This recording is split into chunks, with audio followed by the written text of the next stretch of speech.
Rumah Tahfidz At-Taqwa berkisah. Assalamualaikum warahmatullahi wabarakatuh. Alhamdulillahirabbil alamin.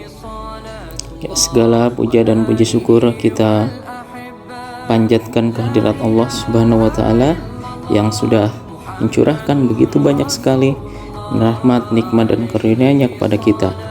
Dan tidak lupa salawat dan salam juga kita sanjungkan kepada baginda Nabi besar Muhammad sallallahu alaihi wasallam. Teman-teman yang dirahmati Allah, apa kabar kalian semua hari ini? Semoga kalian semua dalam keadaan sehat walafiat, dalam keadaan baik-baik saja tanpa kurang satu apapun. Di hari yang penuh rahmat ini, Ustadz akan menuturkan kisah tentang seorang manusia terbaik yang pernah Allah turunkan ke muka bumi dan akan menjadi manusia terbaik baik di dunia maupun di akhirat. Pasti teman-teman sudah tahu. Ya, manusia itu adalah Rasulullah Sallallahu Alaihi Wasallam. Manusia yang paling dekat dengan Allah Subhanahu Wa Taala, manusia yang paling baik akhlaknya, manusia yang paling baik terhadap keluarganya, dan juga manusia yang paling baik terhadap masyarakatnya.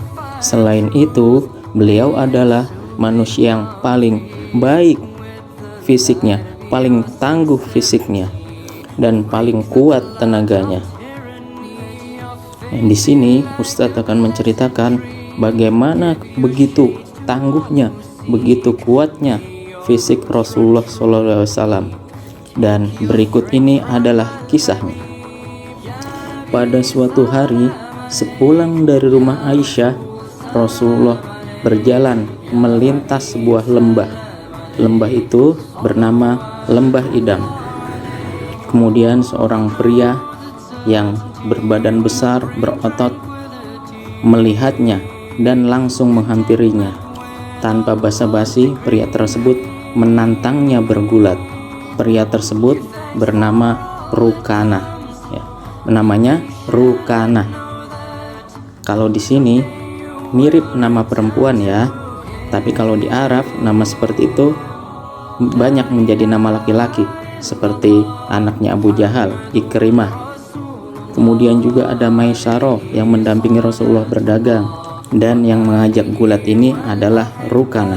Sebenarnya Rukana ini masih ada hubungan saudara atau hubungan kerabat dengan Rasulullah karena masih sama-sama keturunan Bani Hashim. Dan Rukanah pun berkata, seandainya di antara kita tidak ada hubungan kerabat, maka aku akan langsung membunuhmu, karena aku sangat tidak suka dengan dakwahmu yang menghina Tuhan-Tuhanku Lata dan Uzza, dan menganjurkan untuk menyembah Tuhanmu, Tuhan yang maha perkasa dan maha bijaksana. Untuk itu kutawarkan satu perkara. Jika kamu dapat mengalahkan aku, maka aku akan berikan 10 kambingku untukmu, dan kau bisa pilih sesuka hatimu. Ya, karena Rukana ini adalah seorang penggembala kambing ya teman-teman. Jadi dia menawarkan seperti itu, silahkan ambil 10 kambingku, pilihlah sesukamu. Nah itu kata Rukana seperti itu, berkata kepada Rasulullah. Kemudian Rasulullah pun menyanggupi tantangan dari Rukana. Selanjutnya mereka sama-sama bersiap-siap untuk melakukan gulat. Namun sebelum itu, baik Rukana maupun Rasulullah sama-sama berdoa memohon kepada Tuhannya masing-masing. Rukana memohon kepada Lata dan Uzza, sementara Rasulullah memohon kepada Allah agar diberikan kekuatan untuk bisa mengalahkan Rukana. Dan akhirnya keduanya pun saling bergulat. Kemudian tiba-tiba Rasulullah berhasil memegang badan Rukana, dan dalam waktu yang singkat Rasulullah berhasil membanting badan Rukana. Kemudian tubuhnya menduduki badan Rukana, di atas tubuh Rukana, tepatnya di bagian dadanya. Dan akhirnya Rukana pun tak berkutik. Rukana tak bisa bergerak lagi. Dia pun berkata, berdirilah sesungguhnya bukan engkau yang mengalahkan aku, tapi kekuatan yang datang dari Tuhanmu. Sementara Tuhanku Lata dan Uzza telah menghinakanku, karena sebelumnya tak ada orang yang sanggup mengalahkanku. Begitulah kata-kata Rukanah setelah kalah pada gulatnya. Namun dengan curang, Rukanah kembali menantang Rasulullah untuk kedua kalinya. Rasulullah pun menyanggupinya, dan seperti biasa Rukanah kembali menawarkan 10 kambingnya jika Rasulullah sanggup mengalahkannya. Jika engkau sanggup mengalahkanku Muhammad, maka ambillah 10 kambingku, pilihlah sesuka hatimu. Begitulah kata Rukanah. Kemudian mereka, Rasulullah dan Rukanah, kembali bersiap-siap untuk bergulat. Keduanya sama-sama berdoa. Rasulullah memohon kepada Allah, sementara Rukanah memohon kepada Lata dan Uzza. Dan seperti yang pada pertama, ternyata pada pertandingan gulat yang kedua ini, dalam waktu yang juga singkat, Rasulullah berhasil membanting tubuh Rukanah. Kemudian kembali mendudukinya di atas tubuh Rukanah, sehingga Rukanah pun tak dapat bergerak lagi. Dan akhirnya Rukanah pun menyerah. Berdirilah, sesungguhnya Tuhanmu lah yang mengalahkan aku, sementara Tuhanku telah menghinakanku. Begitulah kata Rukanah. Setelah mereka berdiri, lagi-lagi Rukanah curang, ya. Dia kembali menantang Rasulullah untuk gulat yang ketiga kalinya, dan Rasulullah tetap menyanggupinya. Ya baiklah, kalau itu maumu. Kemudian Rukanah dan Rasulullah kembali bersiap-siap untuk bergulat, dan mereka berdoa sebelumnya. Rasulullah memohon kepada Allah agar diberikan kemenangan, bisa mengalahkan Rukanah. Kemudian Rukanah juga berdoa kepada Lata dan Uzza, dan gulat pun kembali dimulai. Dan tiba-tiba dalam waktu yang singkat, kembali Rasulullah dengan cepatnya, dengan sigapnya membanting tubuh Rukanah dan mengunci, sehingga Rukanah tidak lagi bergerak lagi.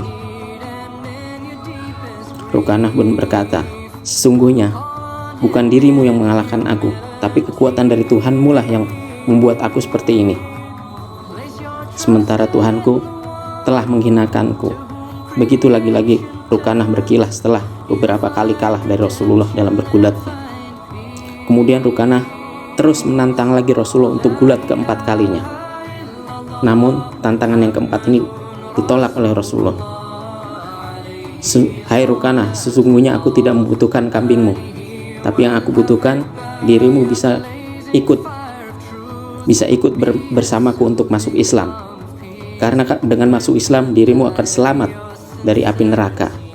Dan setelah itu Rukanah akhirnya masuk Islam dan menjadi seorang penganut Islam yang baik, menjadi bagian dari umat yang sama-sama menyembah Allah Subhanahu wa Ta'ala.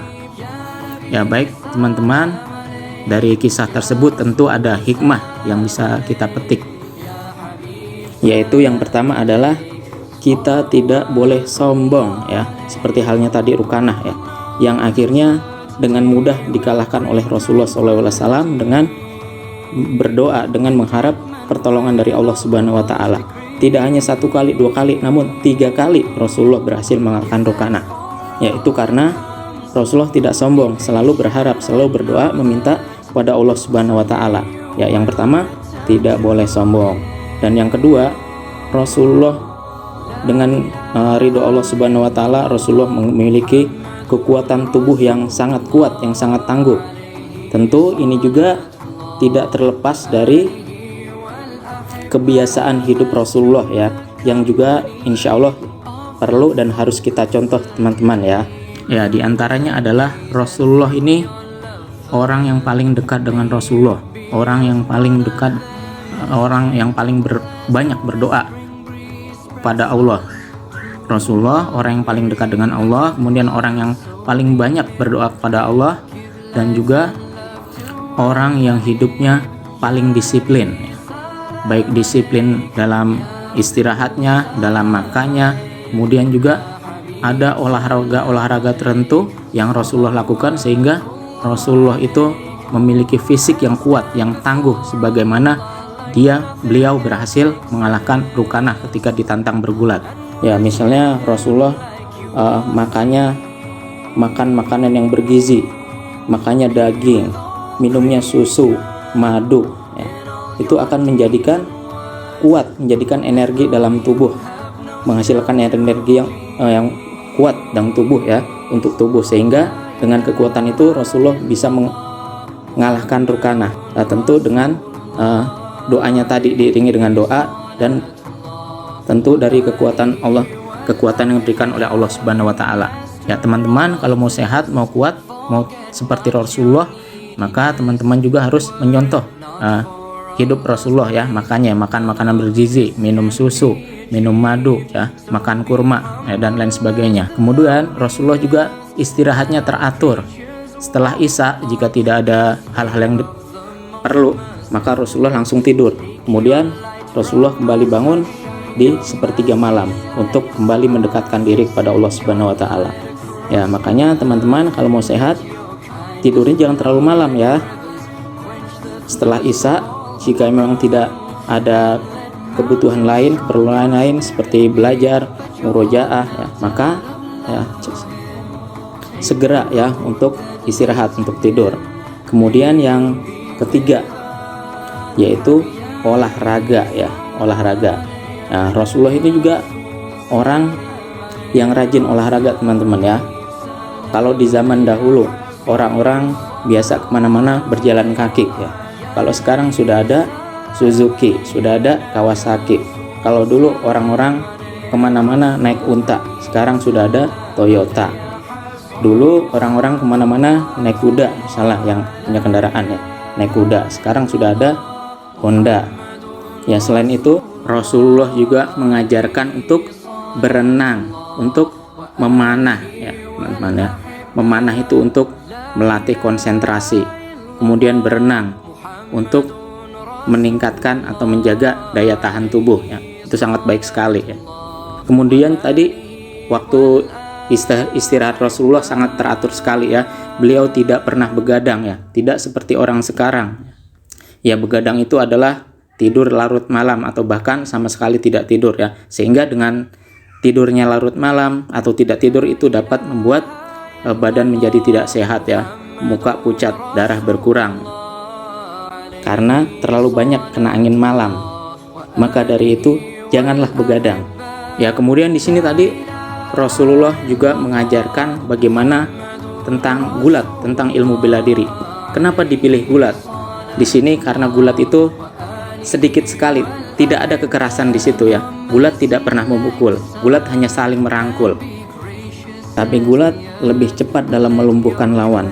Itulah kenapa Rasulullah sangat menganjurkan untuk kita, untuk semuanya, untuk berlatih bergulat. Dan itu ternyata terjawab sekarang, teman-teman, ya. Dimana pada zaman modern ini orang-orang yang menekuni bela diri, ada yang karate, ada taekwondo, ada tinju, dan lain sebagainya, ternyata seorang pegulatlah yang akan menjadi pemenang, yang lebih banyak memenangkan pertarungan. Seperti kita lihat saudara kita sama muslim Habib Nurmagomedov, ia mengalahkan lawan-lawannya lebih banyak dengan teknik gulat, dengan teknik kuncian ke leher. Dan itulah kenapa 1400 tahun yang lalu Rasulullah sudah menganjurkan kepada kita, terutama umatnya, untuk mempelajari ilmu bela diri. Dan ilmu bela diri itu adalah gulat, bukan silat, bukan karate, bukan yang lain-lainnya. Dan kata-kata Rasulullah itu benar-benar terjawab di saat sekarang ini, teman-teman, ya. Dan semoga apa yang Ustadz sampaikan pada kesempatan hari ini bisa menjadi pelajaran bagi kita semua, bisa diambil hikmahnya, bahwa Rasulullah selalu senantiasa dekat dengan Allah Subhanahu wa taala, banyak berdoa, banyak memohon kepada Allah. Kemudian juga beliau sangat disiplin sekali dalam menjalani hidupnya, ya. Tidak begadang, ya. Kemudian makan dengan makanan yang baik, makan kurma, ya, minum madu, makan daging, dan lain sebagainya, sehingga fisiknya menjadi tangguh, menjadi kuat. Tentu kita sebagai umatnya bisa mencontoh pola hidup Rasulullah ya, dari ibadahnya, pola makannya, istirahatnya, dan insya Allah kita akan juga menjadi manusia-manusia yang tangguh. Sehingga kalau kita menjadi manusia yang tangguh, fisik kita kuat, kita akan banyak sekali berguna untuk orang lain. Kita bisa membantu ayah bunda di rumah, kita bisa murojaah Al-Quran lebih banyak, kita bisa sholatnya lebih rajin, dan banyak lagi amal-amal soleh yang bisa kita lakukan saat badan kita memang sehat, badan kita kuat. Dan kita semua berdoa kepada Allah Subhanahu wa Ta'ala, semoga kita selalu disehatkan dalam kehidupan kita, agar kita selalu dekat dengan Rasulullah, dekat dengan Allah Subhanahu wa Ta'ala, selalu menjalankan perintah-perintahnya dan dapat menjauhi segala larangan-larangannya. Itu saja yang bisa Ustadz sampaikan, kurang lebihnya mohon maaf. Assalamualaikum warahmatullahi wabarakatuh.